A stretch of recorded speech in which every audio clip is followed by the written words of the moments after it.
So let's move on to section C, and of course section C brings you 225 markers. You pick one of them, but of course for practice 6 we're going to practice both of them. So let's get started with number 7. So straight to the question: evaluate macroeconomic policies that could be used to increase international competitiveness in the UK's export market. Now that sounds like a good question. So of course, like I was say, you can read the stimulus. It gives you a bit of application. So I'll throw in a few of these points just to pick up those application marks. As of course in your 25 mark questions for Edexcel, you have 4 application marks. So you do need, I need to show the examiner you have a good appreciation of the real world of economics. One way to do that is use the stimulus they're giving you. So quite a few stats here, as I can see. And the stimulus is basically telling us the UK is not in a great shape. Exports fell 14% in 2020, whereas for the rest of the world, the global average actually increased 8.2%. So that's like a 26% mismatch. But let's get on with answering the question. So what are we thinking about right now? So policies that can be used to increase international competitiveness. So we're thinking competitiveness specifically. And the first thing that pops into my mind when I think about competitiveness and how to increase it is exchange rates. So what can we do with exchange rates, the value of the pound, to increase competitiveness in global market? And as a few of you will know, to increase competitiveness in global markets, we can depreciate our exchange rate. And how do you remember what a depreciated exchange rate actually means to us? So the best acronym for this, of course, is SPICY. A few schools learn a bit differently. But what does SPICY mean? Stronger pound, imports cheaper, exports expensive.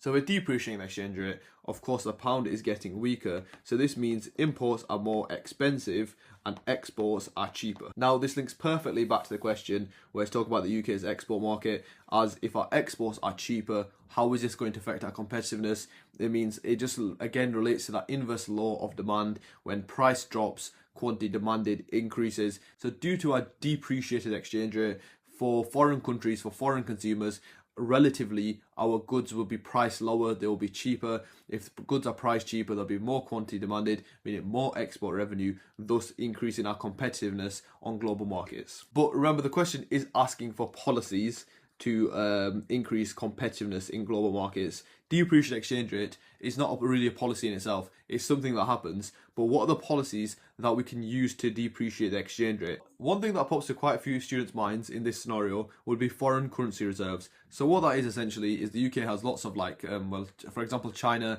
I think has like billions of US dollars, and obviously they have lots of different countries' currencies. So how a managed depreciation would work is that a country would sell off its own currency. So if the UK was depreciating in its exchange rate on purpose, it would sell loads of UK pound sterling on global markets and use its foreign currency reserves, to use its Chinese yen, use its dollars to buy that currency it's selling. And why will foreign currency reserves depreciate exchange rate? As if we just look at an exchange rate diagram, of course, if we're selling lots of pounds, lots of GDP on global markets, it's going to shift our supply to S+1, and a shift out of supply is going to depreciate exchange rate from ER1 to ER2. But regardless, this is not the way I would do it, since there's a lot more of a simpler way to talk about depreciated exchange rate. But I do just want to mention that, as some students it'll just be the first thing that comes to their mind, the way to depreciate exchange rates, which is foreign currency reserves, which is 100% right. But I believe for that chain of analysis, and to extend that chain of analysis out as long as possible, I believe there's a much better strategy to do it, which is just simply talking about interest rates. As you know, interest rates is a massive chain of analysis in itself, and this is why I want to go down this route. I just can really exhaust that chain of analysis. And the general rule is, as long as the chain of analysis is logical and step by step, the longer it is, the more marks you'll pick up. So how can we use interest rates to depreciate exchange rates? And this again links to the macro topic of hot money flows. It's not a topic, but the concept. So a low interest rate, how is it going to have an effect on hot money flows? So of course, hot money flows, the concept of hot money flow states that foreign investors move their money wherever the highest interest rates is. Why? Because they get the highest return on savings. Therefore, if we have a low interest rates, it means hot money outflows of the UK. And if hot money flows out of the UK, again, this is why this exchange rate diagram is very good. How is it going to affect our supply and demand of our exchange rate diagram. So of course there's going to be a massive increase in supply. Why? Since if hot money is outflowing out of the economy, it means foreign investors are selling off GDP, they're selling off pounds, meaning that to sell them off they have to put them onto global markets, and that is of course going to lead to exchange rate going from ER to ER1, thus causing a depreciation. The policy I would talk about is low interest rates, but then we can also take a bit of a step further back. Is what is the policy of lower interest rates? The policy of low interest rates is of course nothing but expansionary monetary policy. And that is an absolute great way to answer this question, and you can really get a nice chain of analysis here with this. So I would say for my first paragraph, one policy that could be used to increase the international competitiveness on UK's export markets is pursuing expansionary monetary policy. And for expansionary monetary policy, you should have lots of stats. We go through it extensively in the live classes, and a great start for this. So then I would say, for example, the UK pursued expansionary monetary policy during March 2020, so around COVID time, where they decreased base interest rate, so the interest rate for banks, from 0.75% to 0.1%, which was the lowest the interest rate has ever been in history, and of course this was due to the COVID-19 pandemic. Okay, then of course following the paragraph structure, so you have point, application, analysis, link back to question. Perfect paragraph structure video, link down below. But now we would be on our analysis stage of our paragraph. So how would I word this?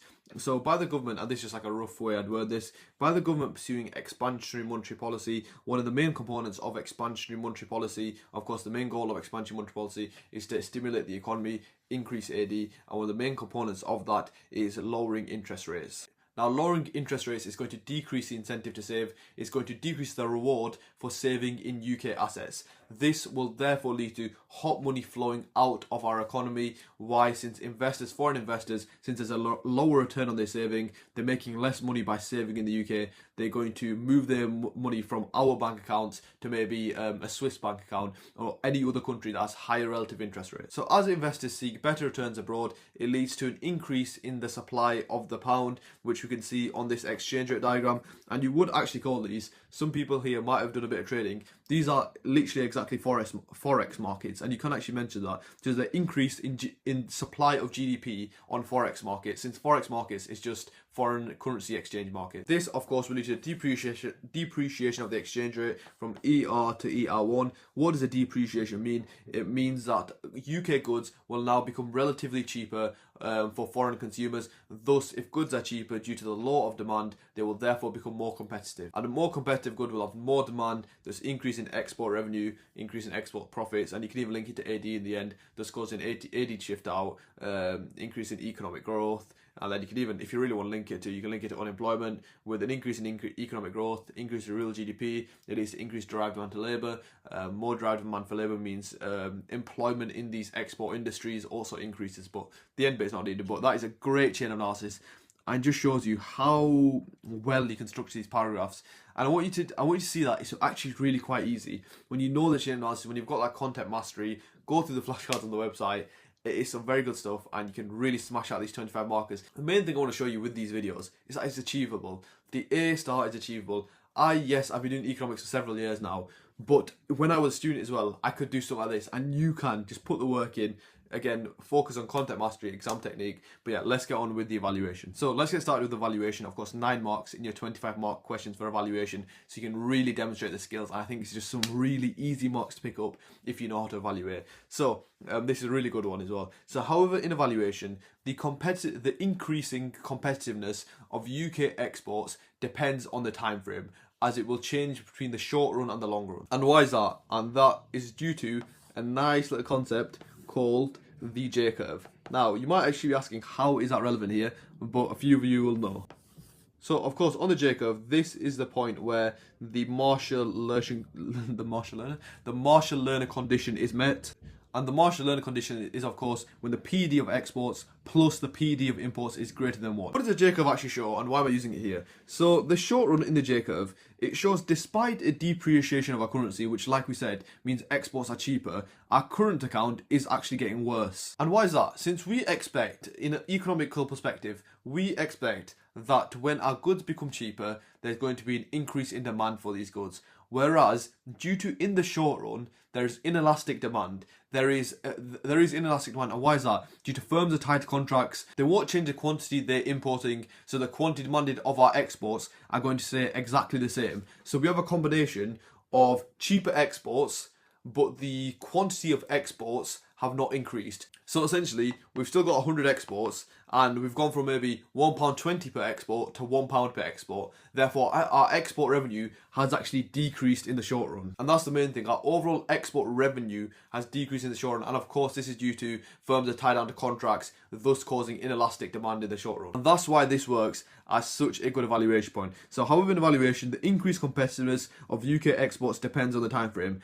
As in the short run, due to the degree of inelastic demand in the short run, as firms are tied down to contracts, it means quantity demanded of UK exports will stay exactly the same, thus meaning a decrease in overall revenue for UK exports. Meaning UK exports will not actually become more competitive on global markets, and that, tied with the diagram, makes an absolute A-star evaluation point. So make sure, and this is again economic theory, you need to know the diagrams, you need to understand why everything happens. And yeah, this isn't a traditional way, this isn't the traditional time we would use the J-curve, but this is such an underutilized diagram. Most students only ever throw it in if the question's specifically on the current account and on depreciation. But here, perfect scenario, and examiners would love it. It's just great stuff. Okay, so this is an also great one, and this is again embedded in real world application, which is why I love it. I love this topic area. It's really good because you can really demonstrate your economics knowledge. I think it's the first time in videos you might have actually seen me smiling. But okay, so however, in evaluation, the depreciation of the exchange rate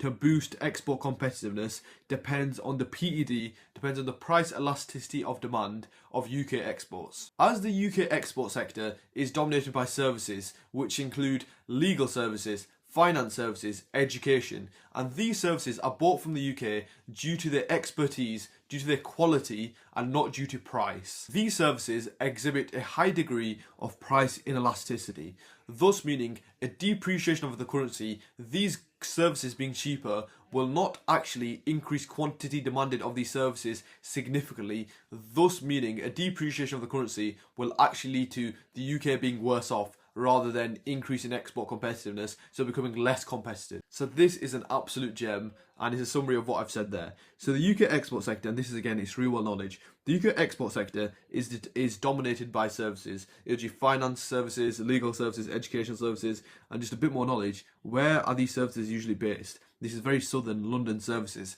and this in a different question, you can really talk about that north-south divide, where all the GDP of the UK is pretty much in London, due to they're the one that are exporting these services, whereas that is what has expedited, has amplified that divide between the north and the south. But anyway, back to this. The UK export sector is dominated by services such as finance, legal, education services, and like I said, these services are not bought because they're cheap, they're bought because usually they're the best in the world. So by reducing the price of these services by depreciation, we're basically going to be selling the same amount. Since it's inelastic demand, we might be selling one or two more, but we're getting a lot less. We're getting a lot less overall revenue. Why? Because prices decreased. So if previously we were selling 100 accountancy services at £3,000 each, we were making 30k overall export revenue. So now, due to the depreciation and the inelastic demand, so for example, with the depreciation, our price might now be £90, and because remember, with inelastic demand is going to increase ever so slightly, we might be selling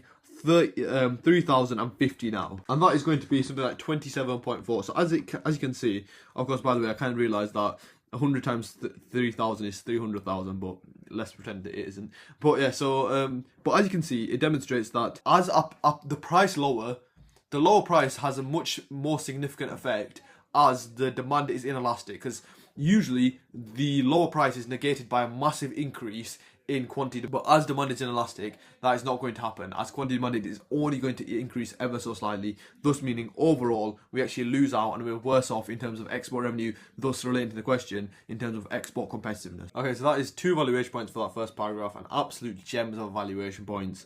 Like, a lot of these evaluation points I give you, of course, you're not going to get the exact same question again, but very easily adapted, very easily changed to different scenarios, and like Edexcel, what they always do, they're always repeating questions. You might actually be able to write some exact same evaluation points out in your exam. But yeah, that is what I would do for the first paragraph, and how I would answer the first paragraph for this 25-mark question. Let's move on to the second one. Okay, so moving on to the second paragraph. The way I would word the second paragraph is, and the way I'd answer it is, I would go a bit more on the globalization side of things. So what in the topic of globalization do we learn that can increase competitiveness of UK producers, basically? And the strategy I would use is subsidising domestic producers. Now, of course, you might have learned this. It's one of the strategies that distorts the comparative advantage also. But subsidising domestic producers, so I would subsidise industries. So I would subsidise industries such as infant industries. But then in the UK, you could argue, and this depends on your degree of real world application, UK in a whole, the UK as a whole does not have many infant industries, so you could mention a specific industry. Like I said, you need to know your industries, you need to know some real real world application. But an industry such as like biotech or like green energy, whatever you want to talk about, any industry is a really good one to mention when you're talking about subsidising domestic producers, since the question is specifically asking about the UK. So what is my chain of analysis here? How does subsidising domestic producers lead to increased competitiveness? So subsidies, subsidies to domestic producers. And what does a subsidy to domestic producers actually do? As a classic subsidy would do, it lowers the cost of production for these domestic producers. And the way I like to think about it, it's almost like an unfair advantage. For example, we might be talking about the UK biotech industry. If all of UK biotech firms are subsidised, and we compare it to the rest of the world, where all of the rest of the world firms are not subsidised, they just have an unfair advantage where they have a lower cost than the rest of the world, and it's going to be very hard for those firms to compete without a subsidy. And this is where I would 100% mention infant industries, since when you talk about a subsidy to domestic producers, you can really mention how these infant industries, they're new industries in the market, they cannot compete without help or without a subsidy, and you can mention how they don't have large economies of scale, they don't have access to economies of scale, so they need time, they need help by the government to help build them up and increase their presence in the market. Mentioning infant industries here can really help you make that chain analysis longer and more developed. So, but back to this. Subsidies to domestic producers lowers cost of production to domestic producers. And now let's think about competitiveness. So there's lower cost to domestic producers. What does this mean now for domestic producers? It means they can now, since costs are lower, they can afford to sell at lower prices. And then, of course, lower prices increases price competitiveness. And with lower prices, of course, same chain of analysis, more global demand due to inverse relationship between price and quantity demanded. This will increase export revenue and overall mean UK exports are more competitive on global markets. Okay, so that is a great paragraph point, but now, of course, let's move on to my favourite part of the paragraph, which is evaluation. And how am I going to evaluate this? So, I'm thinking about the idea of like protectionism and about trade wars. So, however, in evaluation, the increasing competitiveness of UK exports due to subsidising domestic producers is dependent on the degree of retaliation / trade wars. So how in evaluation, it depends on the degree of retaliation / trade wars by foreign countries. As by subsidising domestic producers, subsidising infant industries, this is seen as a form of protectionism. It's a trade barrier. As like I said, it's an unfair advantage for those firms inside your own country, for those domestic firms. Therefore, it may prompt foreign governments to retaliate, and they may retaliate with something like a tariff. And therefore, if a tariff on the UK exports, and if there's a tariff on the UK exports, of course, what is a tariff? It's a tax on imports. It's going to increase relatively the price of UK exports for those specific countries, meaning that it's going to decrease the competitiveness, so it will decrease the export revenue for the UK's exports, and overall decrease competitiveness of UK exports, as now UK exports will be more expensive in those countries as they have a tariff. And here's just a written summary of what I was mentioning. So trade barrier, foreign governments respond, imports tariff, worsen competitiveness. And what I was just thinking there, to include some real world application, you could also mention something like the US. So just give an example, like when you talk about foreign government response, you could say, for example, the US, of course, as we can see recently, as of recording this video, it's 2025, I think, and basically the US tariffs have come out. They've imposed tariffs on lots of different countries, and you could mention how the US government is very almost irritant, and Donald Trump he loves dashing out tariffs. So if the UK steps out of line, it's very likely that a government like the US would impose tariffs on the UK, thus causing like almost a trade war. So of course, with evaluation here, there's lots of different points you can evaluate, even with just general paragraph points. Another great one I was thinking about is just infrastructure, just talk about like supply side policies, things like that. But yeah, I hope that helped, and I really did enjoy this 25 mark question. Usually they're a bit dull to do, but that was a very good 25 marker. But now let's get on with question 8. Really excited.